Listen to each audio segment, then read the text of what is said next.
Eu não posso, assim, tomar o culto da noite para responder cartas. Normalmente as cartas, as pessoas devem ser domingo de manhã, né? E chegar com tempo. O diácono me entrega perguntas ali na hora que eu venho entrando para cá. Então eu tenho que ser muito... É como eu disse, você está me valorizando, me supervalorizando, né? Crendo que eu posso pegar uma coisa assim e responder na hora. Eu não dou conta de tudo, né? O irmão Brando disse, um homem que responde a tudo, as coisas, cuidado com ele. Que tem resposta para tudo. Né? Eu não tenho resposta para tudo, mesmo estudando aquilo. Quanto mais assim, de improviso, não é? Vocês entendem. Então, é bom que chegue antes. A gente confia que Deus dá a resposta e tudo, não é? Agora, aqui tem uma boa pergunta. Ela é uma boa pergunta. Como fazer para saber se tem o Espírito Santo e como recebê-lo? Porque às vezes fico buscando Senhor, Senhor e já, como diz, não sei se já tenho, né? Agora o irmão Branham pregou. Para quê? O que é o Espírito Santo? Para que foi dado o Espírito Santo? Ele deixou gravar. São 3 mensagens. Mas ele pregou uma mensagem, como receber o Espírito Santo? É exatamente essa pergunta aqui, como recebê-lo? Ele não deixou gravar. Ele pregou na sua igreja, mas não deixou gravar. Não permitiu que fosse gravada. Então o Espírito Santo não permitiu que como recebê-lo fosse publicado. Mas ele terminou explicando realmente o que é a evidência do batismo com o Espírito Santo. A princípio, pensava-se que eram os dons espirituais. Até que ele teve aquela experiência com aqueles 2 ministros lá, e então ele constatou que não eram os dons. Então ele passou a crer de uma maneira mais segura, que eram os frutos do Espírito Santo. Uma vida boa, com fé, virtude, conhecimento, temperança, paciência, piedade, amor fraternal. E tudo isso são virtudes que são frutos do Espírito. Paz, longanimidade, bondade, misericórdia, mansidão, humildade, não é? Então essa era a evidência do batismo com o Espírito Santo. Até então ele encontrou que as religiões também têm frutos do Espírito Santo, até a cristã. Agora Deus sempre se distingue.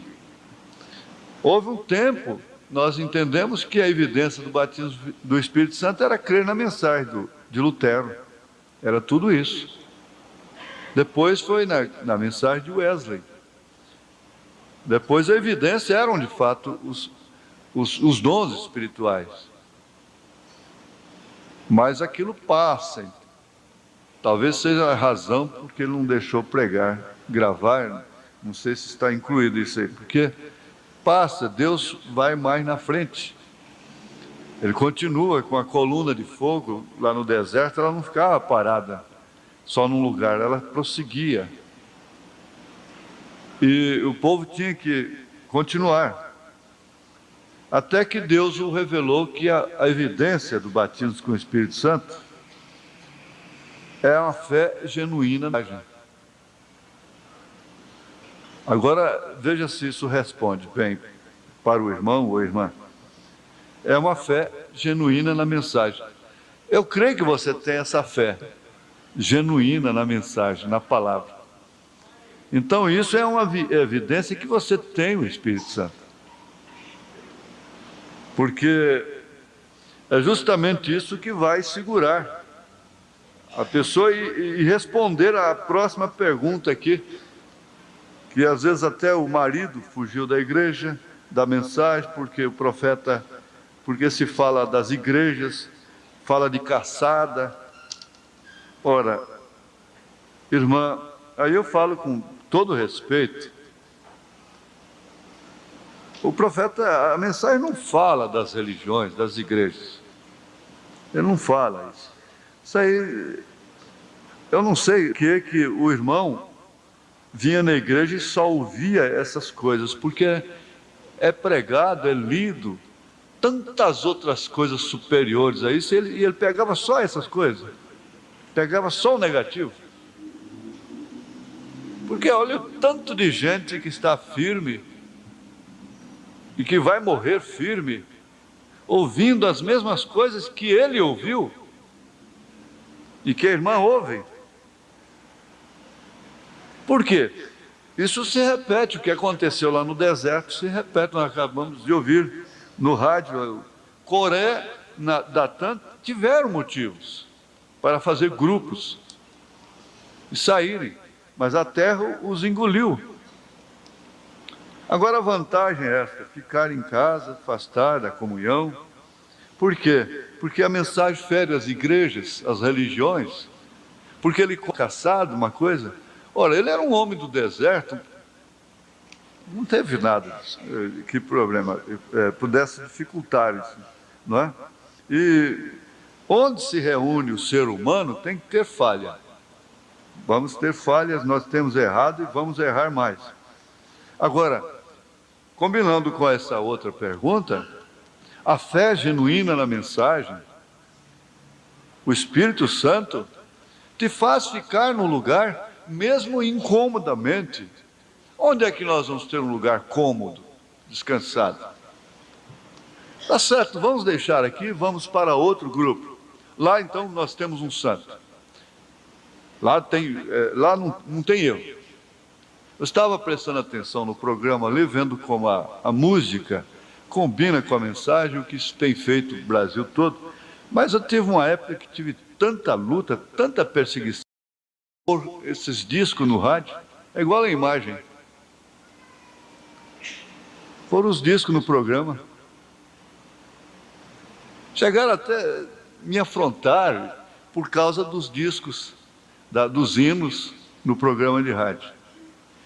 Se vê até de tropeço para alguns. Eu não ouço mais o programa porque ele roda, a mensagem é boa, mas roda música de denominacionais.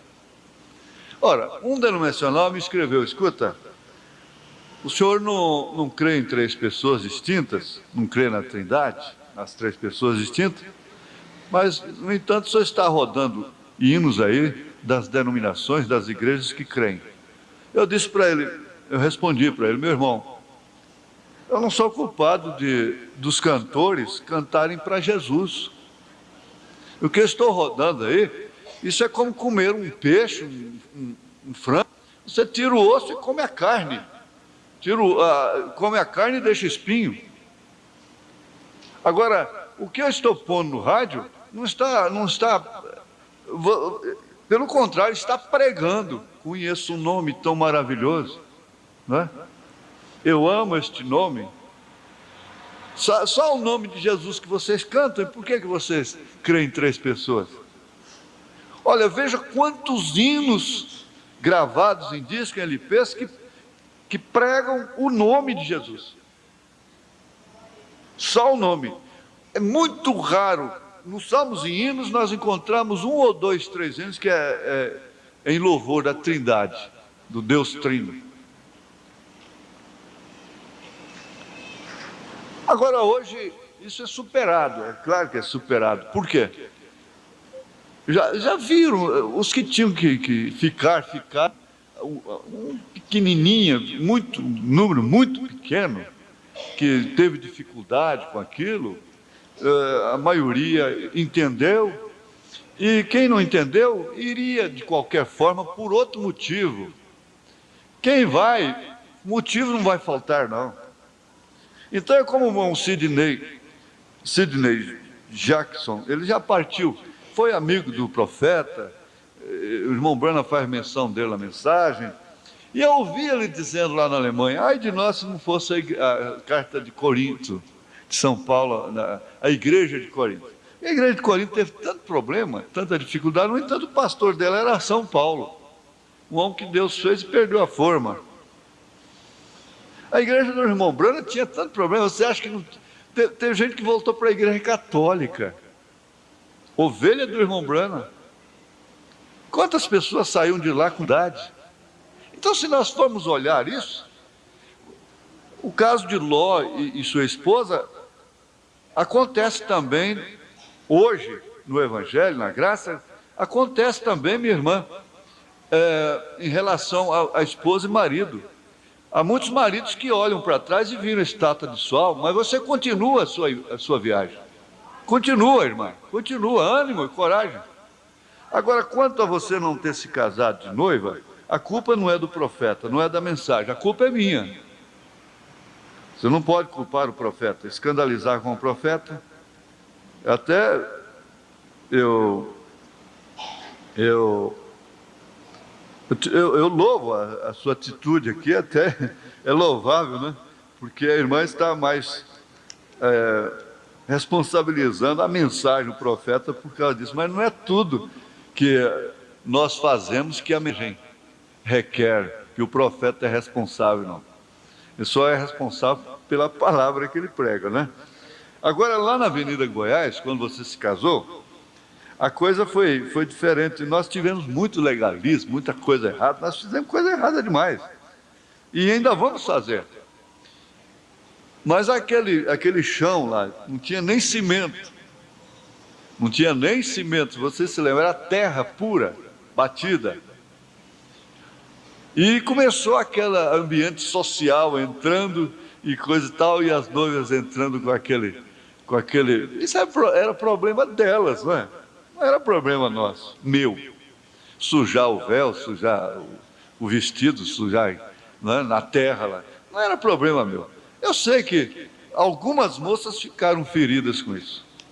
Mas hoje nós temos pessoas, moças, e mesmo naquela época, que não queriam nem casar,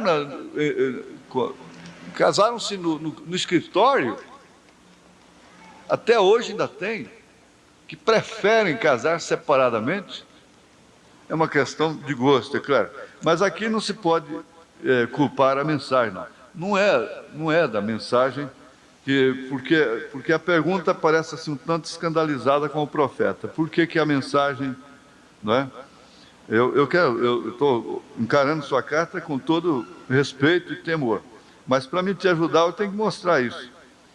Está bem, isso é uma coisa que, se você tivesse feito uma festa muito grande, tivesse feito tudo que você gostaria de fazer, as lutas seriam hoje do mesmo jeito para sustentar seu casamento. Não alteraria nada. Agora, foi meu, não foi da mensagem. Se houve erro, então a irmã me perdoa, esquece isso, em nome de Jesus Cristo. Qualquer outra irmã. Mas também foi um tipo de uma combinação, né? É igual o casamento na sexta-feira. A gente combinou. Fala, nós não vamos reunir a igreja no sábado, especialmente para um casamento, tendo culto sexta, sábado, no caso do casamento, depois domingo. Então, foi uma coisa assim, mais ou menos combinada, eu não lembro muito bem. E dissemos assim, olha, a partir de hoje, nós não vamos fazer mais essa entrada aqui, dessa forma, arrastando o vestido nessa terra aqui e coisa e tal. Bom, quando nós mudamos para cá, que já tínhamos um piso melhor, aí foi liberado. Mas não é da mensagem, isso não é a mensagem. O profeta não proibiu isso. Ele casou, moça, até lá no quarto de viúvo dele, com vestidinho xadrez, e o rapaz com aquele Chevrolet velho, tudo, mas ele fez casamento que durou 8 dias de festa. Só que o de 8 dias, você conhece a história, né? Ela tinha ganhado automóvel, carro de presente, porque era Miss Beleza, e ele chegou lá, eles estavam brigando porque ela tinha dançado com outro homem.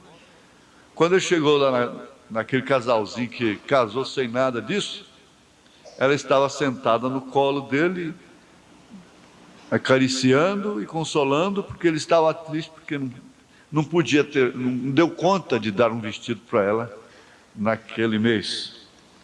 Então, por aí você já vai ficando mais animada, não é? Esquece o vestido de noiva, que lá não foi noiva. Olha, você me perdoa, põe isso como uma oferta diante do altar pelo ministério, e Deus te recompensa. Amém? Glória a Deus. Apesar que a irmã não está com muita mágoa por causa disso, não, mas você incluiu aqui na pergunta. Bom, então fica assim. Quanto a seu esposo, eu não dou conta, filha, não tem jeito. Porque se ele pegar qualquer mensagem do irmão Branham que ele pegar, vai mexer com religião. Vai mexer, ele vai contar de suas caçadas. Como é que vai fazer? Eu não posso mudar isso aí, né? Nós não vamos mudar isso aqui para simplesmente sustentar, criar um ambiente para ele, não tem jeito. Então, o jeito que tem é ele vir mesmo e crer, ter essa evidência aqui, ó. Agora, como receber o Espírito Santo? Eu também não sei essa dinâmica, não sei. Parece que é uma coisa que faz assim, bom, de hoje em diante eu creio em toda a mensagem. Seria isso? Então eu vou crer em toda a mensagem, porque essa é a única maneira como receber o Espírito Santo. Sendo que o crer na mensagem já é o batismo do Espírito Santo. Não é certo? Eu acho que está bem relacionado. Agora, a irmã aí, por favor, você vem no escritório que a gente pode ajudar mais. De uma maneira toda cristã. O Senhor te ajude e te esforce. Amém? Vamos ficar de pé, vamos ler a Bíblia. Agora teria hinos, né? Hoje nós temos hinos. Uma parte de louvor. Vamos.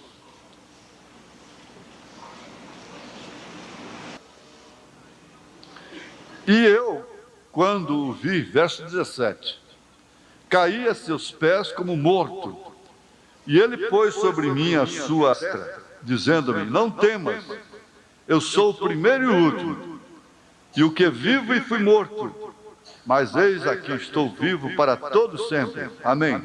E tem a chave da morte e do inferno. Glória a Deus, aleluia. Amém. Senhor Jesus, ajuda-nos. A jornada é difícil.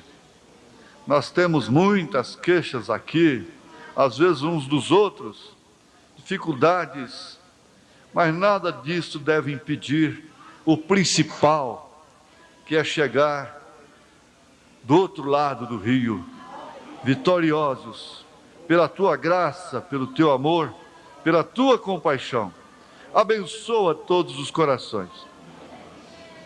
Já foi orado aqui nesta noite, para o Senhor alegrar essa pessoa que entrou triste.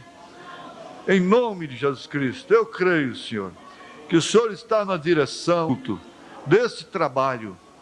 Em nome de Jesus, vivifica a tua palavra. Amém, Senhor, amém. Podeis assentar-nos. Amém.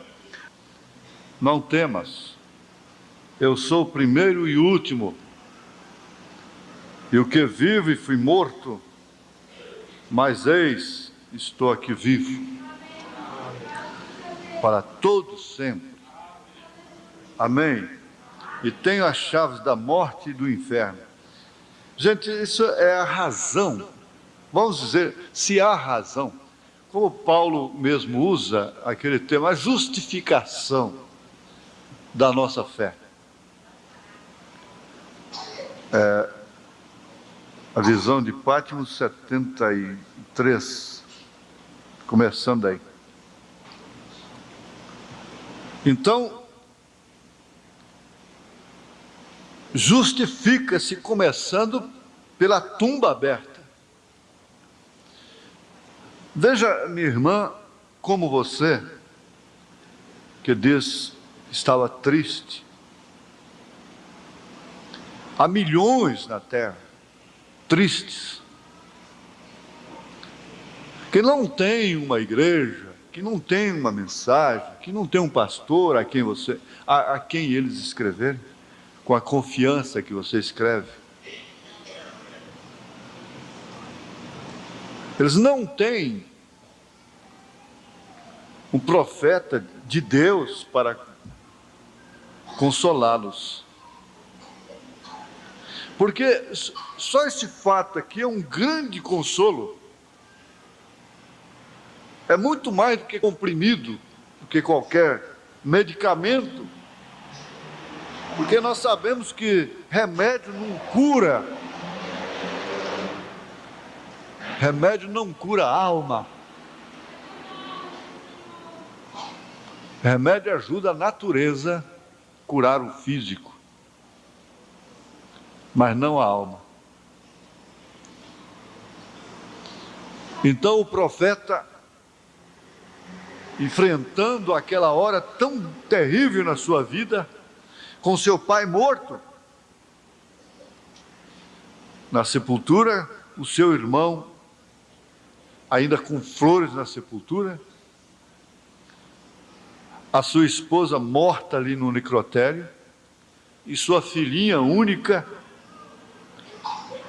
morrendo ali de meningite, moscas assentando nela, e ele não fazer nada. O diabo, ele disse assim: olha, Deus não quis falar comigo, Deus fechou a cortina e não quis falar comigo. Agora, veja a observação que ele faz. E quando Deus não quer te falar, então é hora do diabo te falar.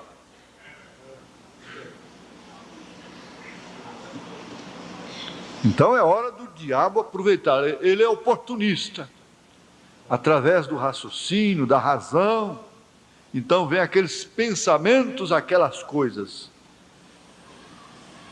E o diabo trabalhou com ele dizendo assim: olha, esse Deus não se importa com você.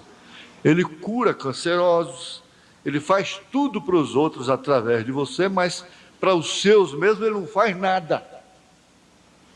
E ele começou a concordar com o diabo. Mas de repente, ele disse que é uma coisinha que tem lá dentro da irmã, lá dentro do irmão, que não aparecem em exames médicos, em raio-x. É uma coisinha que está dentro de um vazio, um pequeno cômodozinho que tem no coração humano. É uma fagulha, que ali está a alma. Diz que então ela saiu e disse: Satanás, Deus deu, Deus tomou, vai-te. Aí ele pegou a criança, a menina, e disse: filhinha, vai, descansa, eu vou botar nos braços de sua mãe. E logo ele fez essa grande declaração, que combina com isso aqui, ó. Há uma tumba aberta em Jerusalém, testificando que a sua, essa aqui, também será aberta um dia.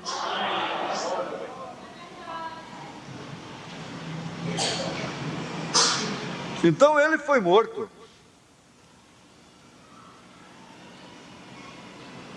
O que vivo e fui morto, mas eis estou aqui vivo.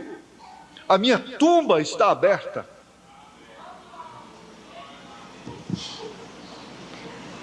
Isso justifica plenamente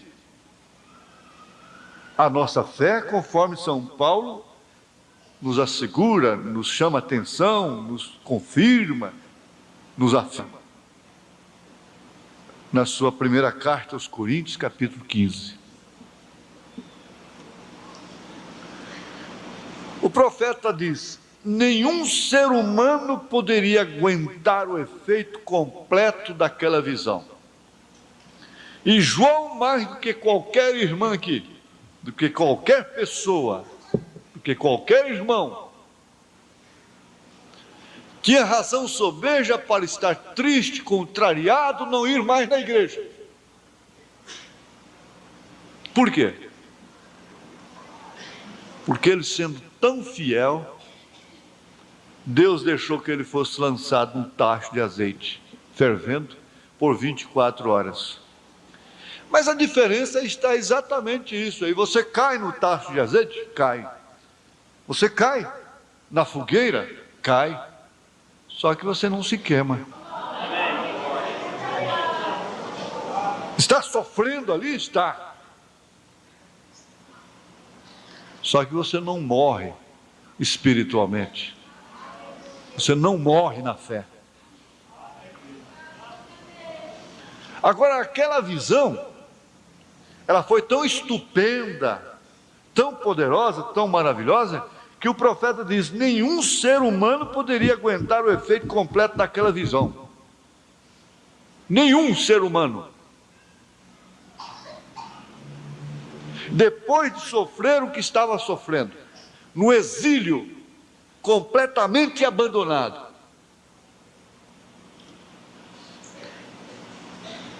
Esse Jesus, por quem ele estava exilado, por quem ele estava sofrendo, lhe aparece de uma forma mortal.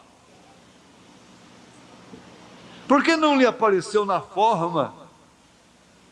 daquela forma que ele o conheceu antes? Que podia até reclinar no seu seio, sem nunca cair como morto. Isso significava que nós iríamos continuar sempre os mesmos. Porque nós temos aprendido, segundo a mensagem, que esta é a evolução, não uma reencarnação, mas é uma evolução de estado para estado, de morfe, de espírito, para tomar forma num corpo material, um corpo humano, e de uma escala de um estado tão pobre, mudar-se para um estado tão rico, tão forte, tão poderoso. E Jesus passou por esses estados. Jesus não se reencarnou. Ali não estava um Cristo reencarnado, renascido, mas em um outro estado de glória. Como Paulo disse, de glória em glória, de fé em fé. É isso, meu irmão. Então nenhum ser humano poderia aguentar o efeito completo daquela visão. Com suas forças totalmente esgotadas, João caiu aos seus pés como morto. Porém,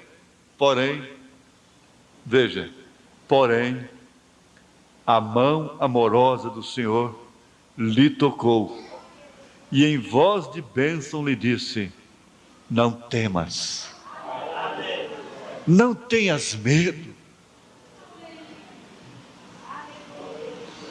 não tenhas medo, não temas.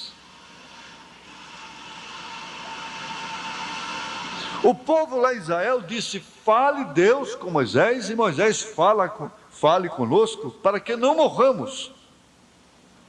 Isso quer dizer que o povo estava numa condição, em um estado, que não podia encarar Deus sem morrer.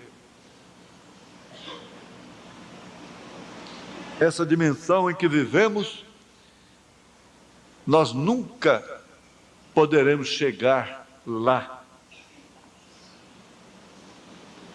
Seriam milhões de anos-luz nesse corpo. Então, nenhum homem poderia chegar lá.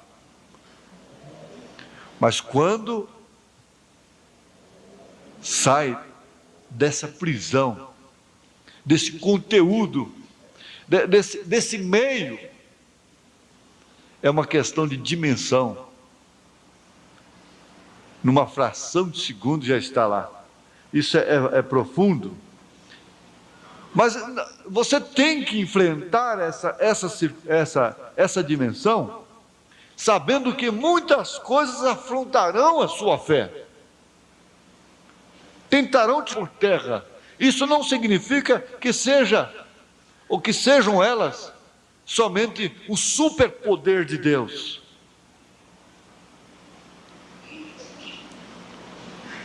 É muito melhor cair nas mãos de Deus, como Davi escolheu. É muito melhor cair como morto, por ver a glória de Deus e ser tão indigno quanto a ela, do que cair por causa das provas, por causa das tentações, por causa das dificuldades.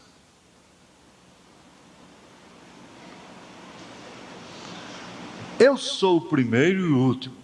Eu sou aquele que vive, estive morto. Mas veja, eu ressuscitei.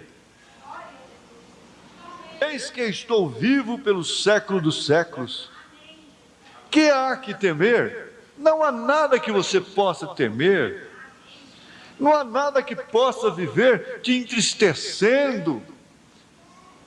E você sempre se mutilando, se machucando, se ferindo, através daquelas coisas que vocês já deveriam ter deixado para trás e prosseguido para o alvo, que é Cristo. O que há de temer? O juízo que caiu sobre ele na cruz, na tumba, e quando desceu, foi por nós. Ele absorveu completamente a desgraça da ferida do pecado, e agora nenhuma condenação há para os que estão em Cristo Jesus. Ora, a rejeição de Cristo, isto é, a sua crucificação, é maldição para quem o rejeita, para aquele que tropeça na cruz. Por que é maldição? Porque ele se torna também um participante da crucificação de Cristo. Ele está crucificando a Cristo. Ao rejeitar o sacrifício de Cristo, ao se escandalizar pela sua própria cruz, ao se escandalizar com os seus sofrimentos, está crucificando a Cristo. Quando a crucificação de Cristo significa exatamente Ele tomando sobre si a desgraça da ferida do nosso pecado, para que agora não houvesse nenhuma condenação, porquanto estamos em Cristo Jesus. Fomos crucificados com Ele, e por isso não temos o que temer. Veja como coisa certa, que nosso advogado é nosso juiz. Ele é tanto advogado como juiz. Como juiz, o caso está acertado, fica concluído. Agora, pois, não há condenação. Ele julga a coisa. Não há condenação contra esse homem. Não há condenação contra esta mulher.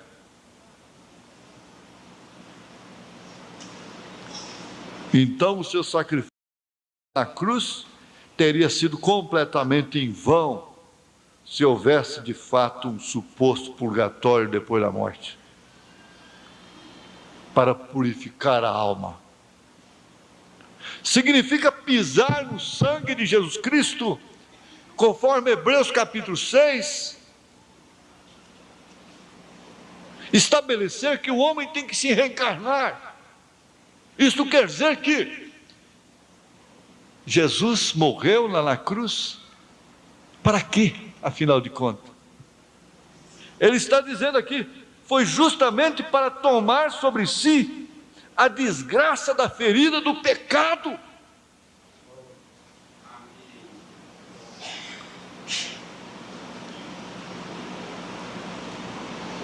É de graça.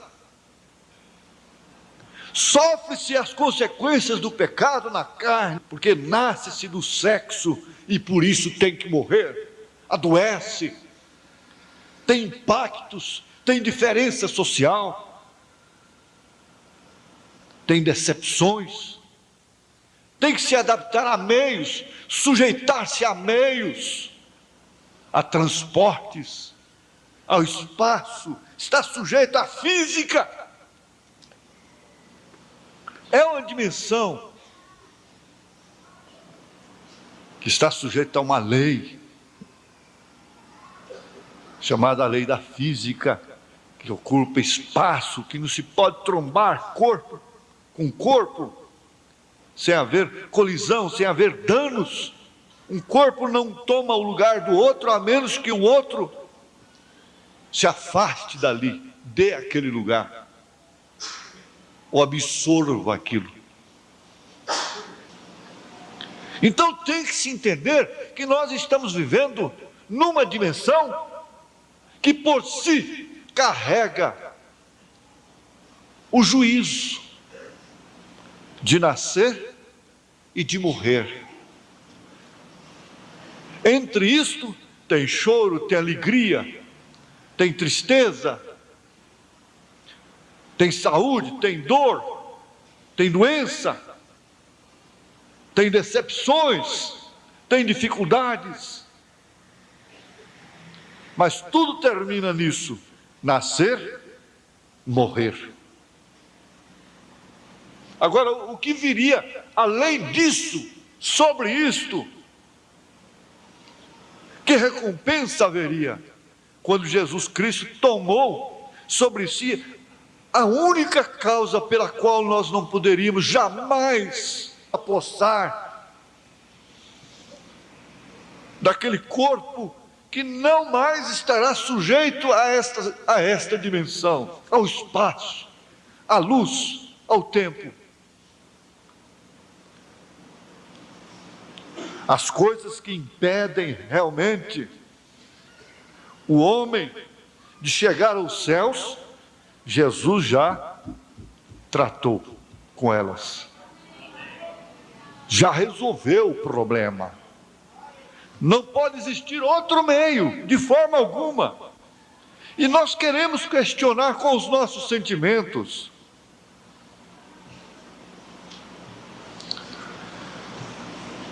Veja como isso é tremendo.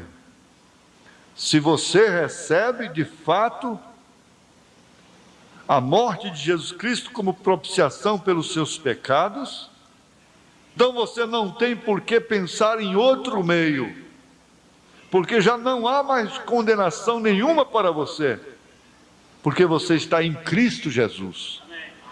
Esse é o Espírito de luz. Sim, esse é o Espírito purificado. Mas haveis sido lavados, justificados, purificados, através de quê? De métodos, de meios, de renascências? Não! E o sangue de Jesus Cristo, seu Filho, nos lava e purifica de todo pecado.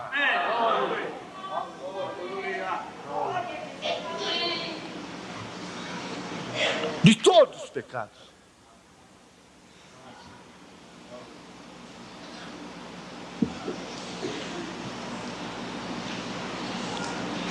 Agora nós nos entristecemos. Vocês pensam que eu não me entristeço? Eu sou um homem triste. Eu tenho minhas frustrações. A irmã pensa que eu também não tenho mágoas?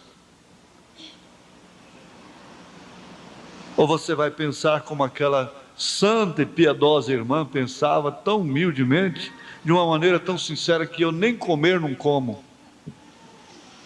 Ela me viu almoçando e disse: eu não sabia que o irmão comia, eu pensei que o irmão não comia. Não. Quando dá meio-dia já estou xingando o estômago, xingando a fome. É sim. Paulo chegou a dizer: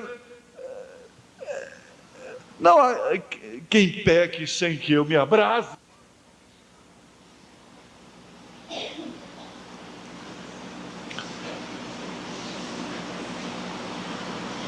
Você não pode compreender que a vida cristã seja de completo gozo aqui nessa terra, de felicidade, de compreensão, de reciprocidade, de justiça, de fartura, de paz. Não. É verdade, sim. Jesus disse: a minha paz vos dou, e não vos dou como o mundo a dá. Então é a paz que canta na cadeia, como Paulo e Silas estavam cantando, chicoteados lá.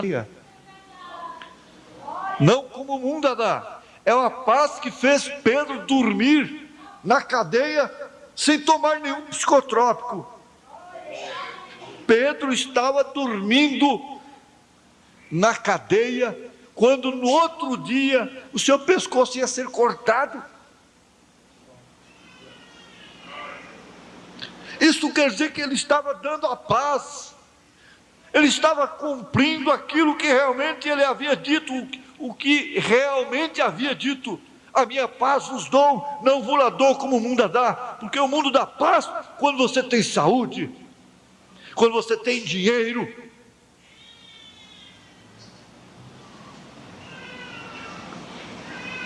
Agora eu dou paz é quando você está preso para morrer no outro dia.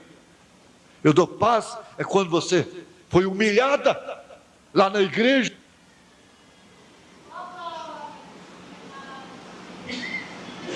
Eu dou paz é diferente. É lá dentro da arena. Nós ouvimos hoje no rádio que aquela gente que estava assistindo aqueles cristãos morrerem, estavam sorrindo, gargalhando, mas quem estava feliz mesmo eram aqueles que estavam lá dentro. Aqueles é que estavam felizes. Os que estavam de fora não eram felizes. Eles não tinham nenhuma paz no interior.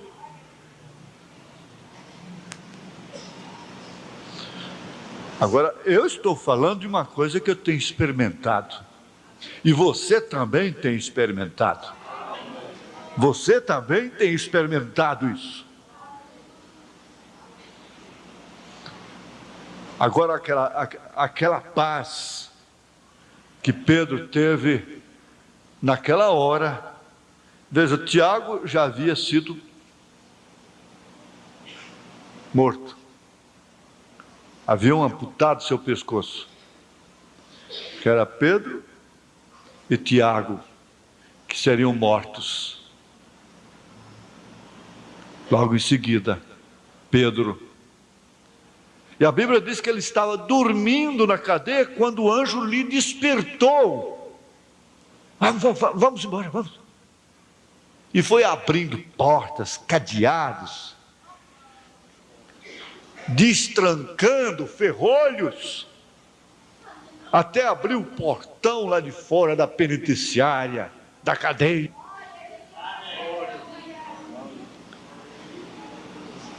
E para isso, o anjo do Senhor fez uma coisa simples: deu paz para os guardas, e fez com que os guardas dormissem também.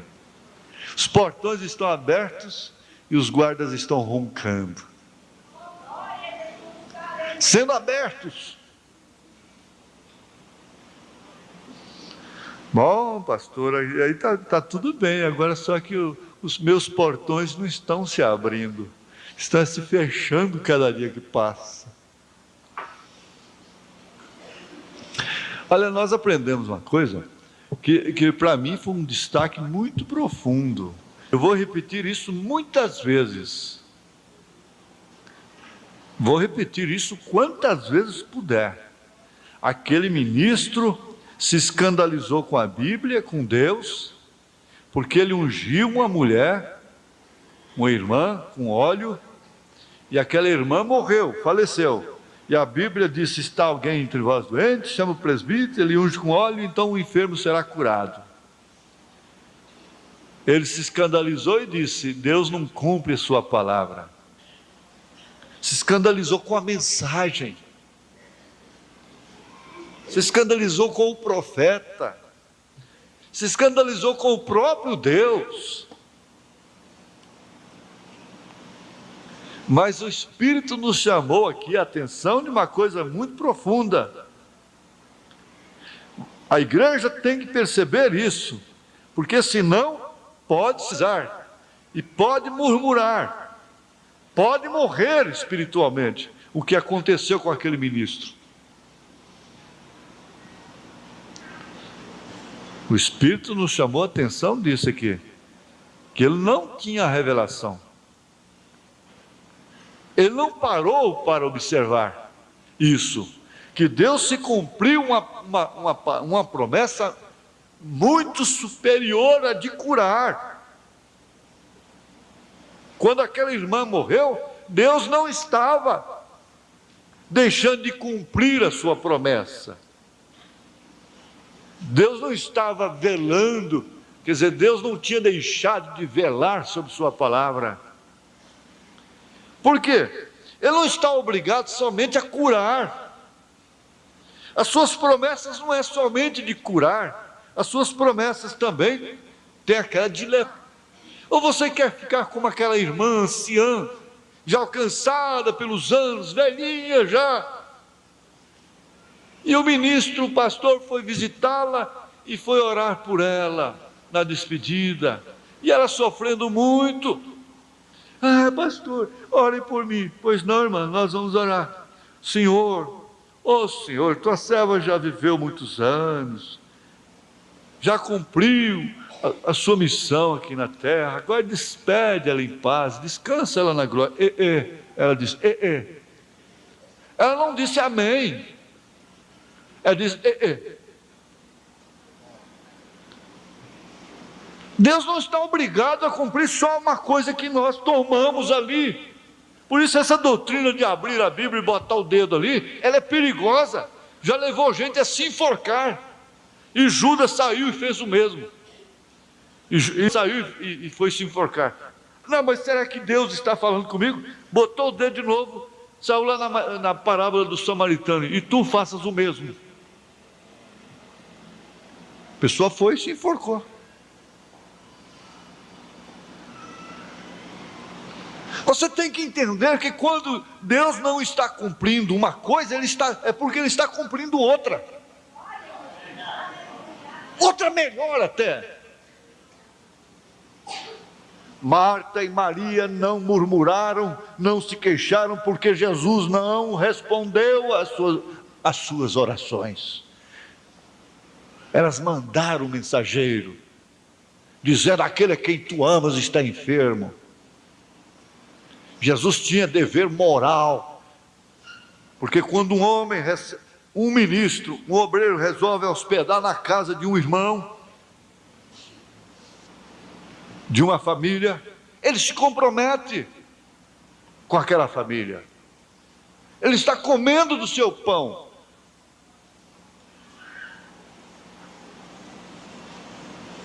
está deitando lá na sua cama, morando debaixo do seu teto.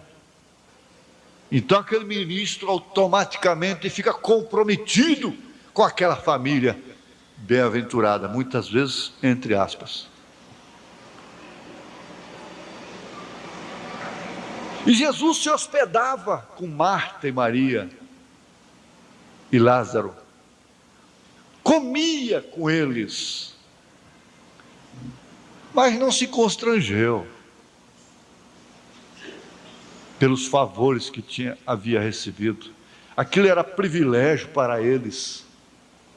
Então ele não voltou correndo, saiu para todo mundo, eu tenho que ir ali, porque senão eles ficam tristes, e eu tenho comida na casa deles.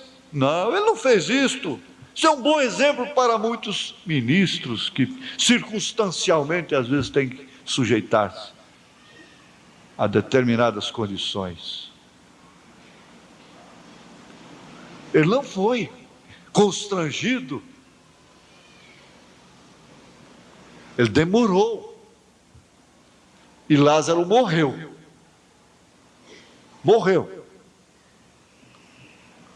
E eu costumo dizer, se Jesus fosse na mesma hora, ele teria curado mais um doente, mas como ele demorou, ele ressuscitou um morto. Ele deixou de fazer uma coisa, mas fez outra maior. Você pode prestar atenção. Você não se casou vestida de noiva por causa de mim.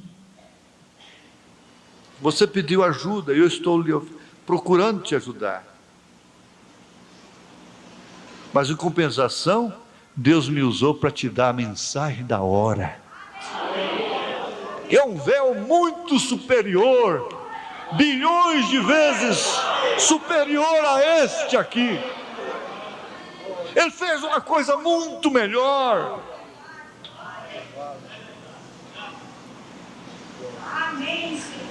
É isso que nós temos que encarar a estas alturas dos acontecimentos.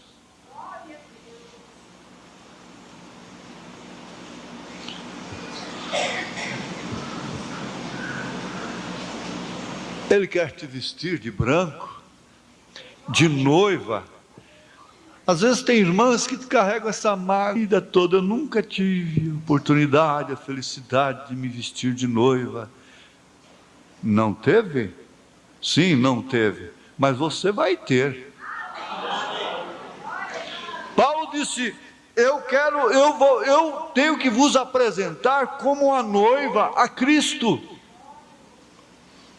E tem uma coisa, ela vai subir devidamente ataviada como a noiva ao encontro de Jesus Cristo, num casamento de certeza absoluta de felicidade. Como vai dar certo aquele casamento?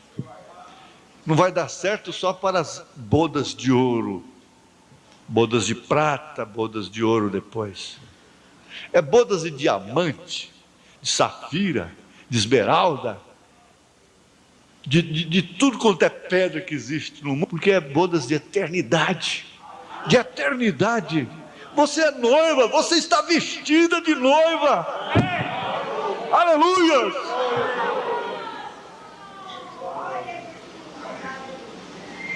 Como? Isso tem que ser encarado à luz da palavra.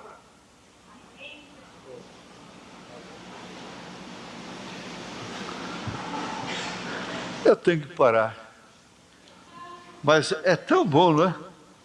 É bom, não é? Veja aqui, ó. Que promessa! Você não tem o que temer, igreja. Que promessa tem deixado Ele manifestar ante nós? Porque tem a igreja que temer o castigo ou a morte? E presumir sobre o destino eterno? Tudo tem sido vencido. Aqui está o conquistador poderoso, que traz toda a recompensa por quaisquer sacrifícios que a igreja tenha sofrido por causa de seu nome. Tudo tem sido vencido por Ele. Todo sofrimento se torna um privilégio para cada cristão. Isso é certo.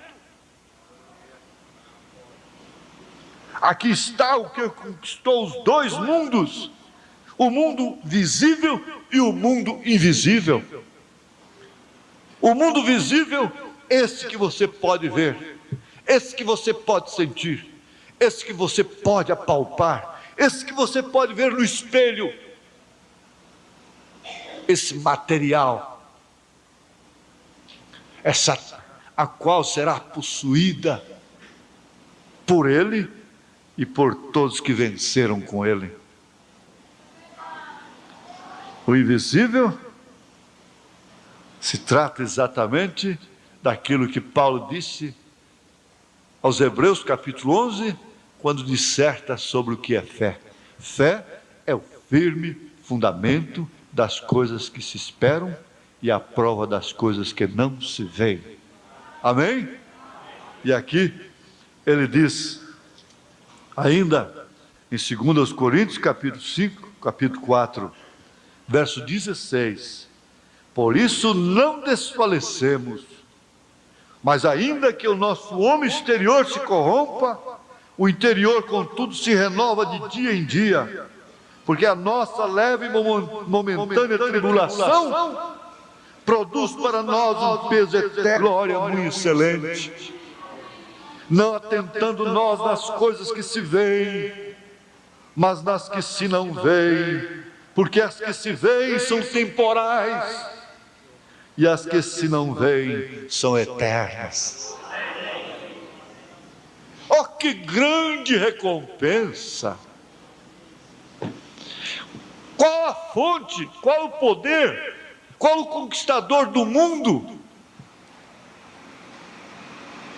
que pode oferecer para os seus súditos, para os seus heróis, para os seus batalhadores, uma promessa como esta? Eles podem vencer o visível, mas não podem conquistar o invisível, como esse grande conquistador conquistou para nós.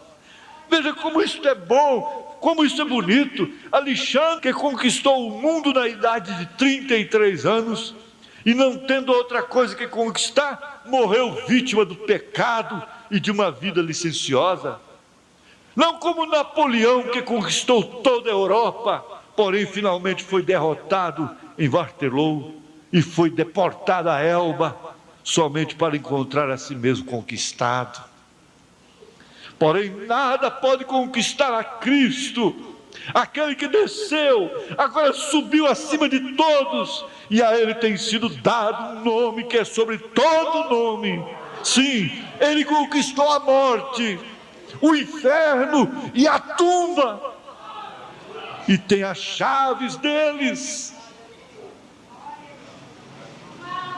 O que Ele desata é desatado, e o que Ele liga é ligado. Não se pode mudar. Não houve conquistador antes dele, e não há ninguém dele. Só Ele é o Salvador e Redentor. Ele é o único Deus, Senhor Jesus Cristo. É seu nome. Como é que é seu nome? Senhor Jesus Cristo. Conquistando o invisível, Ele inspirou o homem para escrever isto, porque sabemos que se a nossa casa terrestre deste tabernáculo se desfizer, ela não tem que se reencarnar. Temos um de Deus, um edifício, uma casa não feita por mãos, eterna nos céus, e por isso também gememos, desejando ser revestidos da nossa habitação, que é do céu. Aleluia. Amém. Então ele diz: não temas, não temas, não temas. A mensagem seria essa: não temas, não temas, minha filha. Você tem medo de eu te dar prejuízo? Você está com medo de ter perdido algum privilégio aqui na terra e ficar sem recompensa? É isso que você está com medo? Você está com medo de Jesus lhe dar prejuízo? Não. Não tenhas medo. Não temas. Você está com medo, meu irmão, de Jesus lhe dar prejuízo? E por isso você não pode sofrer o dano? Deita cobrando, levanta cobrando, cobrando. Há sentimentos que vivem só cobrando de Deus, cobrando do pai, cobrando da mãe, da esposa, do marido, cobrando da sociedade, cobrando do governo, cobrando do pastor, cobrando do profeta, cobrando de Deus, cobrando dos diáconos, cobrando dos irmãos.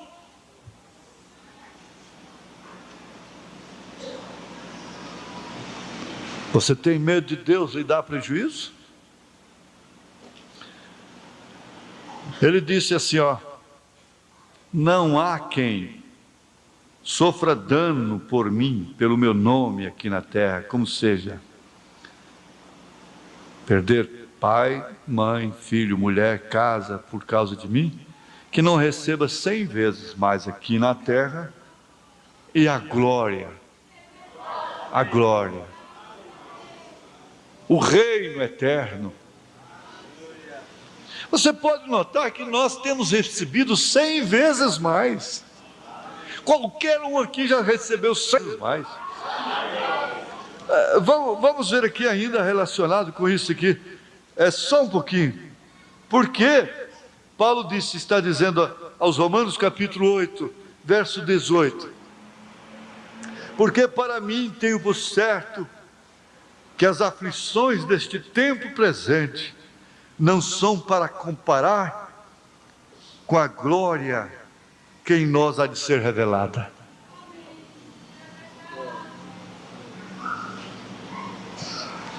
Daria para você pensar um pouquinho, refletir a seu favor. A luta aqui, a luta nessa plataforma, é para você aceitar. Isto quer dizer, você crer, você receber uma coisa que você daria, eu não sei, não existe expressão aqui na terra, mas se o mundo fosse seu, você daria o mundo todo em troca dela. Então, alguém ainda tem que fazer calos nas cordas vocais, ficar com a garganta doendo, esforçando para você aceitar, crer de coração. Receba, minha filha, não temas, não temas, meu filho. Deus paga, Deus cumpre suas promessas. Não há ninguém que tenha deixado, sofrido qualquer coisa por causa de seu nome, que não seja recompensado. Pensado, não simplesmente com aquilo, com os brinquedinhos, os brinquedinhos, você sabe, nós somos como crianças. A criança está brincando com um carrinho plástico, mas o adulto está brincando com um carro grande. A diferença é só essa. A criança está brincando com um aviãozinho de plástico aqui, mas o meu Valdir está brincando com um avião que voa mesmo. É um brinquedo. Eu estou dentro de um avião, viajando, eu falo assim, engraçado, os homens brincam, é um brinquedinho. O que é isso? Isso aqui é um brinquedo. Está brincando. A medicina está brincando de trocar coração, de velho, de criança de 13 dias, e deixando outros morrendo porque não pode tudo. Às vezes, uma febre, uma coisa que podia ser controlada, enquanto isso está trocando coração de criança de 13 dias.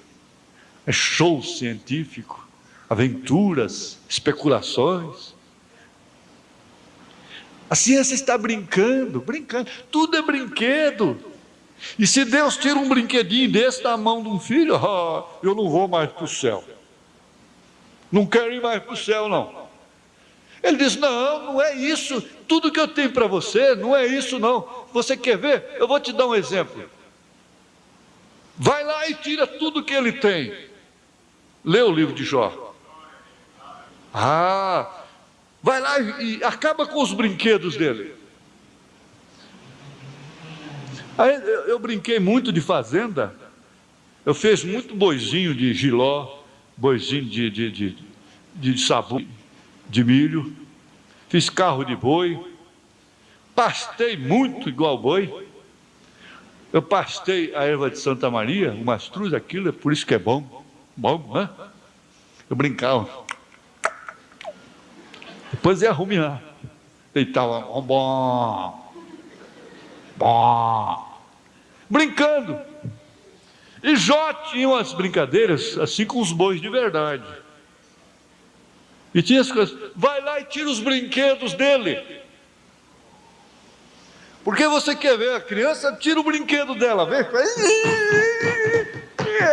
Vai lá e tira o carro dele, tira a vaca, o gado dele, tira tudo dele, seus brinquedos, vê se ele vai ficar emburrado.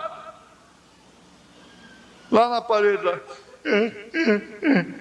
O dinto, catarro correndo pelo nariz.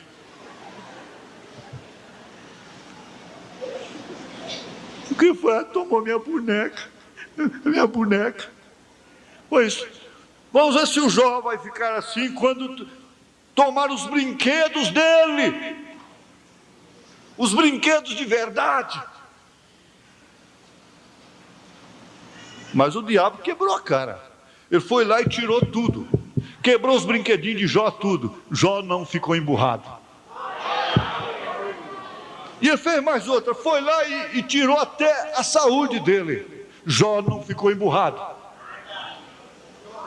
Mas veja só, como que Deus o recompensou. O último estado dele foi muito melhor. Muito melhor.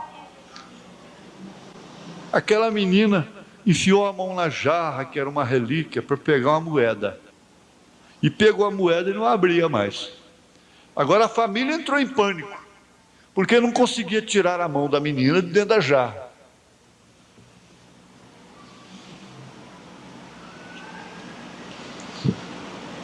E a mãozinha da menina começou a ficar roxa. Aí o pai chega, minha filha, e agora não podia quebrar, era uma relíquia. Era só a menina abrir a mão, soltar a moeda. Filhinha, o papai vai dar 2 para você. Abre a mãozinha, abre. Ela começou a olhar, ele falou, está aqui, ó. Mas só pode pegar com essa mãozinha. Não, ela foi pegar com a outra. Não. Você tem que pegar com essa que está na jarra. Solta lá e tira a mão e pega aqui que o papai dá. Ela soltou a mãozinha lá, soltou a jarra, a moeda fez trim lá no fundo da jarra. Saiu a mãozinha livremente, ela pegou as 2 moedas. O que Deus quer fazer com a irmã, com o irmão? Você mete a mão lá e fica roxo, coração roxo, magoado, triste, sai da comunhão, entristece tudo. Aquilo passa para o marido, aquilo passa para a mulher, aquilo passa para os filhos. Tira, abre a mão, Ele tem muito mais para te dar. Tudo que você pensar que é bom na terra é um inferno em relação aos céus. Os céus é milhões e bilhões de vezes muito melhor. Agora eu pergunto, eu tenho uma maneira de transmitir um consolo melhor do que esse? Eu posso fazer isso por você lá no escritório? Não tem jeito. Vamos ficar de pé.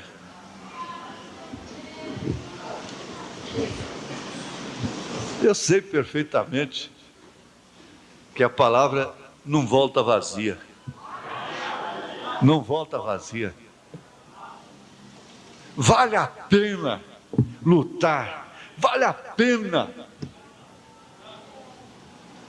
Vale a pena lutar. Porque a palavra não volta vazia. Venha aqui para o altar. Eu vou orar por você. Venha para selar. Venha aqui para o altar. Venha aqui para frente agora. A irmã, o irmão, o visitante amargurado, ferido, triste, que entrou aqui quando estava triste. Agora rende o seu coração. Abre a mão. Crê nesse que abriu, que a tumba dele está aberta. Que sua tumba está aberta. Diz poder. Não são os irmãos que já creram há muitos anos, não. Porque senão você acaba não confessando sua fé, né? Mas eu estou falando assim, você que está triste justamente por faltar a salvação em primeiro plano, por faltar uma posição nesse reino, nesse domínio, desse grande conquistador, que é Jesus Cristo. Ele conquistou a morte, Ele conquistou o inferno. Essa conquista aqui não quer dizer essa conquista vulgar do homem, é uma conquista de quem sujeitou aquilo, venceu aquilo, dominou aquilo. Vem aqui para frente. Você que está afastado da comunhão, por qualquer motivo, magoado, E agora Deus falou realmente que você tem que parar com que Ele vai te dar não é brinquedo, não, no lugar disso. Então vem aqui para frente. Eu não uso insistir com oportunidades. Eu não gosto de fazer apelos, vocês já sabem. Eu gosto de dar oportunidade só. Não é certo? Tem mais gente? Tem mais gente? Tem mais gente? Venha. Isso. Vem aqui para frente. Muito bem. Você que estava triste, inconsolado, inconsolada, como quem estava num prejuízo, agora acabou todo o prejuízo. Eu nunca dei prejuízo a você mais, acabou. A igreja nunca te deu prejuízo. Ninguém nunca te deu prejuízo. Porque Deus te deu muito mais. Nem se compara. É muito mais. Ou você vai ficar como o irmão do filho pródigo. O irmão do filho pródigo. Tem muita gente que está na igreja como o irmão do filho pródigo. Eu nunca saí. Mas não usufrui.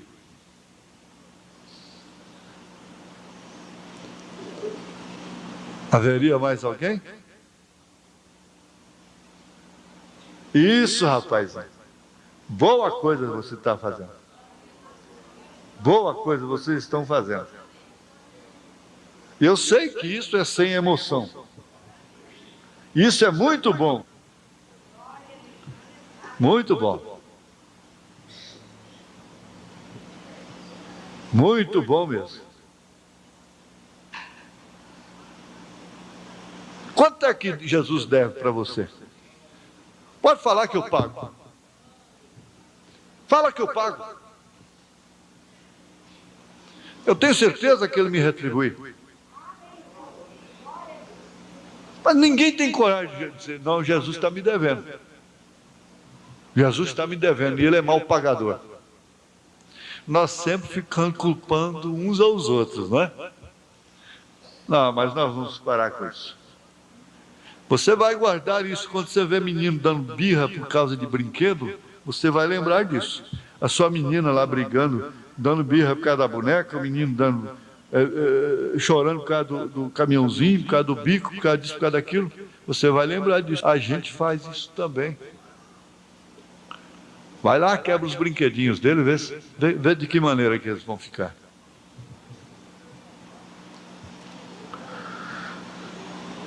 Meu Deus, nosso Pai. É aqui onde o inimigo constata que nós não brincamos. Aqui o inimigo sabe, ele conclui que nós não estamos brincando. É quando ele toma aquele choque de mais de 10.000 volts. Porque de essa forma normal, natural, simples, as pessoas se ancoram e constatam realmente que são filhas do Senhor. Ajuda aqui.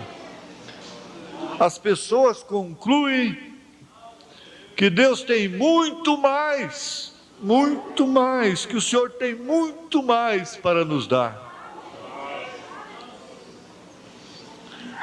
Agora, meu Jesus, o Senhor põe a tua mão santa, poderosa, limpa, pura, sobre estas pessoas aqui, Senhor. Aleluias. Que o Senhor as segure nas tuas mãos, como o Senhor segurou a Jó quando ele perdeu todos os seus brinquedos. Até os brinquedos, os filhos, tudo ele perdeu. A própria esposa agiu com ele como uma louca. Seus amigos. E o Senhor lhe deu um último estado muito melhor. mostrou que não ficou devendo para ele. E quando a tumba foi aberta lá em Jerusalém, e que ele apareceu para João no Apocalipse, com esta glória cétupla, esse poder glorioso, ele estava dizendo: gente, eu não vou ficar devendo para vocês. Eu vos comprei com sangue precioso, que vale mais do que ouro, do que prata, disse São Pedro. Eu vos resgatei da vossa vã maneira de viver. E agora vocês estão nas mãos. Vocês vão sofrer por causa de mim. Rapazes, vocês vão sofrer por causa de Jesus. Isso é um privilégio, meu irmão. Eu sei que você está propondo no seu coração. Você é um pregador do Evangelho também, e você está aqui por uma boa causa. Você não está doente, você está em necessidade e você quer um avivamento pentecostal para começar em sua igreja. Todos nós queremos isso. Vamos todos ficar de pé por um avivamento pentecostal. Deus Todo-Poderoso que criou os céus e a terra, eu peço que todos os poderes dos demônios nesse recinto sejam quebrados. O poder de Jesus Cristo seja manifesto, Senhor. Nós não estamos derrotados. Satanás, eu te ordeno no nome do Senhor Jesus Cristo, sai deste povo. Ponham-se de pé, vocês aleijados nas cadeiras de rodas. Deem glória a Ele, todos vocês.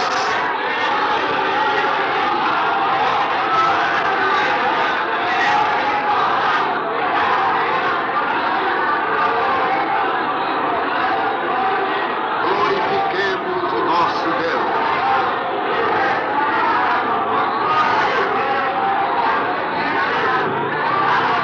Aleluia.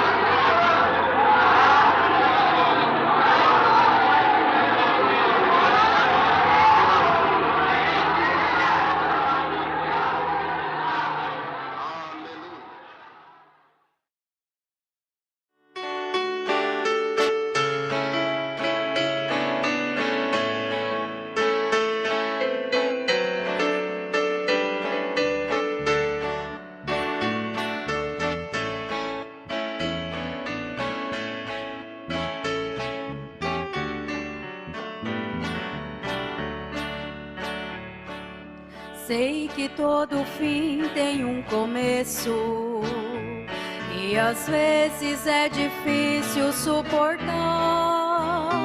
Quando a prova está começando, meu irmão, dá vontade de chorar.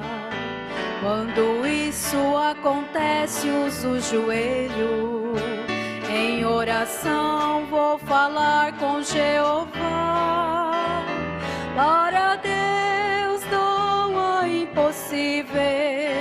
Conto pra Ele, porque pode resolver. Se a luta está difícil, vou dobrando os meus joelhos. Quando me sinto cansado, vou buscar o primeiro. Quero ver quem é maior do que esse que eu falo. Quero ver quem vence mais do que esse que eu conheço. Ele não manda ofício, ele vem pessoalmente.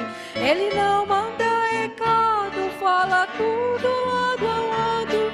Isso mexe com a gente, porque Ele é o Deus dos crentes.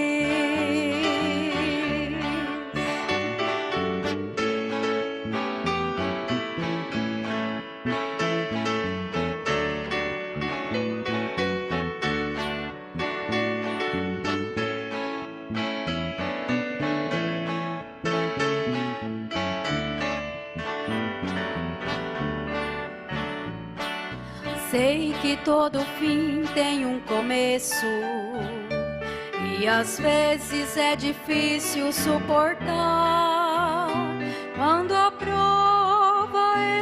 começando, meu irmão, dá vontade de chorar. Quando isto acontece, uso o joelho, em oração vou falar com Jeová. Para Deus não há impossível, conto pra Ele, porque pode resolver. Se a luta está difícil, vou dobrando os meus joelhos. Quando me sinto cansado, vou buscá-lo primeiro. Quero ver quem é maior do que esse que eu falo. Quero ver quem vence mais do que esse que eu conheço. Ele não manda ofício, ele vem pessoalmente. Ele não manda recado, fala tudo lado a lado. Isso mexe com a gente, porque Ele é o Deus dos crentes.